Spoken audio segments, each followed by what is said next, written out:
அன்பான தேவனுடைய பிள்ளைகளே, ஆண்டவராகிய இயேசு கிறிஸ்துவின் நாமத்தில் உங்களை வாழ்த்துகிறேன். ஒரு வசனத்தை வாசிக்கிறேன். சங்கீதம் 144:3. கர்த்தாவே, மனுஷனை நீர் கவனிக்கிறதற்கும் மனுபுத்திரனை நீர் எண்ணுகிறதற்கும் அவன் எம்மாத்திரம். இப்ப பாருங்களேன், தாவீதுடைய வாழ்க்கையில அவன் தேவனுடைய இருதயத்திற்கு ஏற்றவனா இருந்தான். ராஜாவாக இருந்தாலும் கர்த்தருக்கு பிரியமானதை செய்து ஆண்டவர் சொல்லுகிறார், என் இருதயத்திற்கு ஏற்றவன்னு சொல்ற அளவுக்கு தாவீதுடைய வாழ்க்கை இருந்துச்சு. அப்போ இன்னைக்கு பார்த்தீங்கன்னா, நம்மளையும் ஆண்டவர் அறிந்திருக்கிறார். நம்முடைய ஒவ்வொரு காரியங்களையும் அவர் கவனிக்கிறார். நம்முடைய நினைவுகளை அவர் அறிகிறார். இதெல்லாம் நம்ம ரொம்ப சின்னவங்கல்ல. நம்மள ஆண்டவர் நினைக்கணும். நம்மள ஆண்டவர் கவனிக்கணும்னா, அது எம்மாத்திரம் கொஞ்சம் யோசிச்சு பாருங்க. நம்ம அதுக்கு தகுதியா? நம்ம அதற்கு பாத்திரவான்களா? அப்படிலாம் யோசித்து பார்த்தா நிச்சயமா இல்ல. ஆனா, ஆண்டவர் நம்மை கவனிக்கிறார்.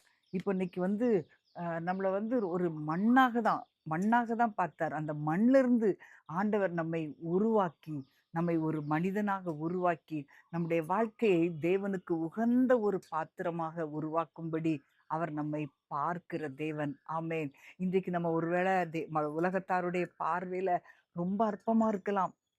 நம்மளுடைய ரிலேட்டிவ்ஸ்லாம் நம்மள ரொம்ப அற்பமா பார்க்கலாம். ஆனா, ஆண்டவர் நம்மை பார்க்கிறார். அவர் நம்முடைய கண்ணீரை அறிகிறார். அவர் நம்முடைய வேதனைகளை அறிந்திருக்கிற தேவன். அன்பான தேவனுடைய பிள்ளைகளே, இன்றைக்கு நீங்க நினைக்கலாம், நான் அற்பமா எண்ணப்பட்டிருக்கிறேன். நான் அலட்சியப்படுத்தப்பட்டிருக்கிறேன். யாருமே என்ன நினைக்கிறதில்ல. யாருமே என்ன நோக்கி பார்க்கிறதில்லன்னு நீங்க நினைக்கிறீங்களா? ஆனா ஒண்ணே ஒண்ணு புரிஞ்சுக்கோங்க. அவருடைய சாயல்ல நம்ம படைக்கப்பட்டிருக்கிறோம். நம்மை அவர் பார்க்கிறார். நம்மை அவர் கவனிக்கிறார். ஆமென். அன்றைக்கு ஆகார் பாருங்களேன், வனாந்திரத்துல தனியா அப்படியே உட்கார்ந்து அழுறா. ஆண்டவரே, என் பிள்ளை சாகுறத நான் பார்க்க மாட்டேன்னு சொல்லி பிள்ளைய ஒரு ஓரத்துல வச்சுட்டு அவ உட்கார்ந்து அழுதா. ஆண்டவர் அத பார்த்துட்டு சும்மா இருக்கல. அவர் அவளை பார்த்து ஒரு தேவதூதனை அனுப்பினார். அந்த தேவதூதன் அவளோடு பேசி அவளுக்கான ஒரு நீரூற்றை கர்த்தர் திறந்து கொடுத்தார். இன்றைக்கும் நம்முடைய வாழ்க்கையில சில காரியங்களின் நிமித்தமா தனியா ஒரு வனாந்தரமான வாழ்க்கையில நான் இருக்கிறேன். யாருமே என்னை பார்க்கறதுக்கு இல்ல அப்படின்னு நீங்க நினைக்கலாம். ஆனா உங்கள கவனிக்கிற ஒரு தேவன் இருக்கிறார். உங்களுடைய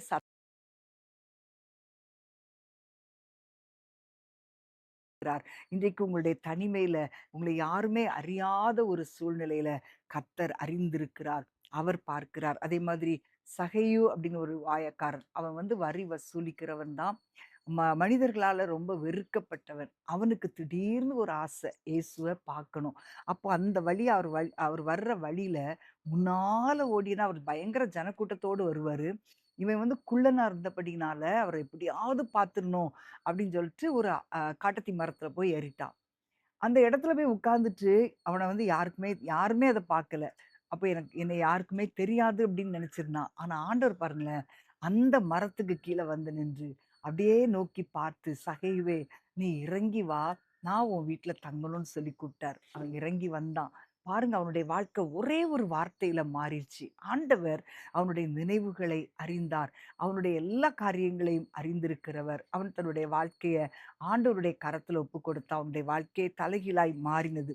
இப்போ மனிதன் எம்மாத்திரம் அவன நினைக்கிறதுக்கு, ஒரு மனுஷன நினைக்கிறதுக்கு அவன் எம்மாத்திரம் அப்படின்னு சொல்லி இந்த வசனத்துல பார்க்கிறோம். அப்ப அன்பான தேவனுடைய பிள்ளைகளே, நீங்க மற்றவங்களால மறக்கப்பட்டிருக்கலாம். உங்களுடைய குடும்பத்தாரால ஒதுக்கப்பட்டிருக்கலாம். மற்றவங்களால அலட்சியப்படுத்தப்பட்டிருக்கலாம். ஆனா ஒண்ணே ஒண்ண மறக்காதுங்க. ஆண்டவர் உங்களை கவனிக்கிறார்.